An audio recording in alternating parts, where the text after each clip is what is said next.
கிறிஸ்துவுக்குள் பிரியமானவர்களே, இந்த நாளுக்கான தினசரி தியான வசனம் மத்தேயு எழுதின சுவிசேஷம் 1 21 வசனம். மத்தேயு 1:21, மேத்யூ 1:21. அவள் ஒரு குமாரனை பெறுவாள், அவருக்கு இயேசு என்று பெயரிடுவாயாக. ஏனெனில் அவர் தமது ஜனங்களின் பாவங்களை நீக்கி அவர்களை ரட்சிப்பார் என்றான். புதிய ஏற்பாட்டில் நமக்கு கொடுக்கப்பட்ட முதலாவது வாக்குத்தத்தம் இதுதான். எப்படி ஒரு மனுஷன் ரட்சிக்கப்படுவதற்கு என்னன்னு சொல்லக்கூடியது.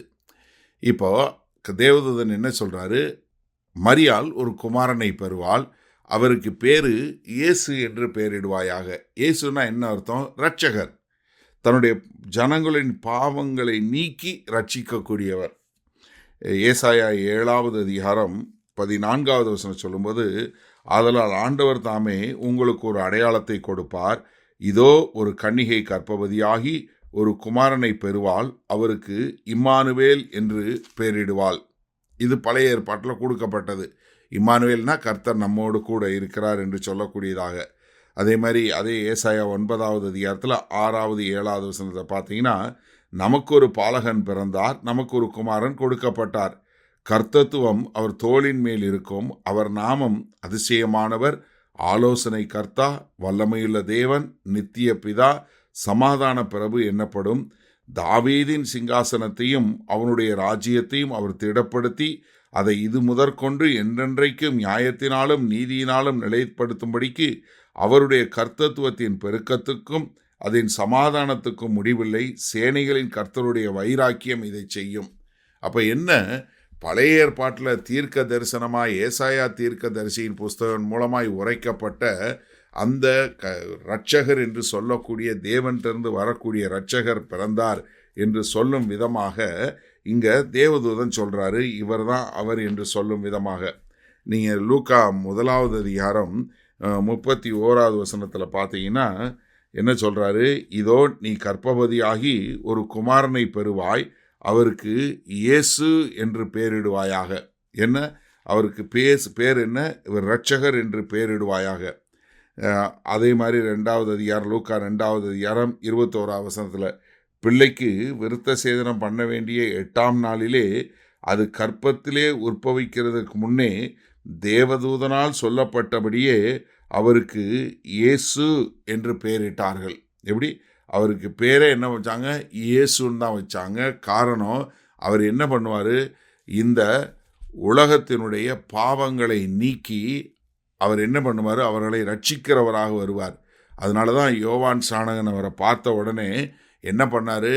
இதோ யோவான் 1 வசனத்தில், மறுநாளிலே யோவான் இயேசுவை தன்னிடத்தில் வரக்கண்டு, இதோ உலகத்தின் பாவத்தை சுமந்து தீர்க்கிற தேவ ஆட்டுக்குட்டி என்று அவரை குறித்து ஒரு வல்லமையுள்ள ஒரு சாட்சி கொடுத்தார். ஏன்னா இயேசு கிறிஸ்து என்றால் அவர் ரட்சிப்பவர், அவர் ரட்சிக்கர், அவர் இரட்சகர். சரி, இந்த நாளில் இந்த வசனத்தை நம்ம எப்படி எடுத்துக்கொள்வது? அதாவது நீங்கள் இயேசு கிறிஸ்துவை குறித்து நிறைய காரியங்கள் சொல்ல முடியும். இயேசு நல்லவர், ஆமாம், ரொம்ப நல்லவர். இயேசு வல்லவர், ரொம்ப வல்லவர்.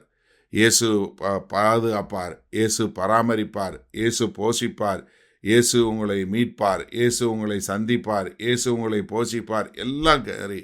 ஆனால் எல்லாவற்றை காட்டிலும் அவர் உங்களுடைய இரட்சகராகிய தேவன் என்பது தான் மிக சரியான ஒரு காரியம். ஏன்னா நம்முடைய எல்லா பாவங்களை நீக்கி நம்மளை ரட்சிக்கக்கூடிய ஒரே தேவன் வேற யாரும் கிடையாது.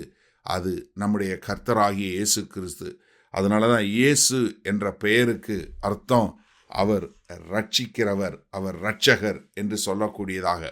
அதனால தான் இந்த புதிய ஏற்பாட்டில் முதலாய் நமக்கு கொடுக்கப்பட்ட ஒரு பெரிய வாக்குத்தத்தம் என்ன?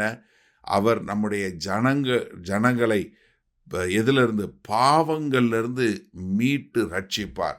நம்மளுடைய பாவங்கள்லேருந்து, நம்முடைய அக்கிரமங்கள், மீறுதல்கள், இது எல்லாவற்றிலிருந்து நம்மளை மீட்டு அதிலிருந்து ரட்சிக்கக்கூடியவராய், அதிலிருந்து நம்மளை காப்பாற்றி நம்மளை ஒரு நீதியுள்ள பிள்ளைகளாய், ஒரு நீதியுள்ள மக்களாய் மாற்றக்கூடிய ஒரு கிருபையில் அவர் கொண்டு போவார். அதனால தான் அவருக்கு இரட்சகர் என்று பெயர். ஏன்னா நம்ம எல்லாருமே பாவத்தில் பிறந்தவங்க, அவர் பரிசுத்தத்தில் பிறந்தார். அதனால பரிசுத்தத்தில் பிறந்த ஒருத்தர் நம்மளை பாவமாய் இருந்தவங்கள பரிசுத்தமாய் மாற்ற முடியும். அதனால தான் தேவன் ஒரு மனிதனாய் பூமியில் பிறந்தது தான் கர்த்தராகிய இயேசு கிறிஸ்து. அவர் மூலமாய் நமக்கு ரட்சிப்பு, மீட்பு, அதை தான் நம்ம இங்கே பார்க்கிறோம். அதனால் கர்த்தராகிய இயேசு கிறிஸ்து என்பவர் நம்முடைய இரட்சகர் என்பதை ஒரு காலும் மறந்து விடாதீர்கள். அல்லேலூயா. வல்லபிதாவே, இந்த அருமையான நல்ல நாளுக்காய் நன்றி. இதோ இயேசு எங்களை ரட்சிக்கிறவர், ரட்சிக்கிறார், ரட்சிப்பார், அவரே மீட்பர் என்று அறிக்கை செய்கிறோம். இயேசுவே எங்களுடைய தேவன் என்று அறிக்கை செய்கிறோம். இயேசு கிறிஸ்துவின் மூலம் பிதாவே, ஆமேன்.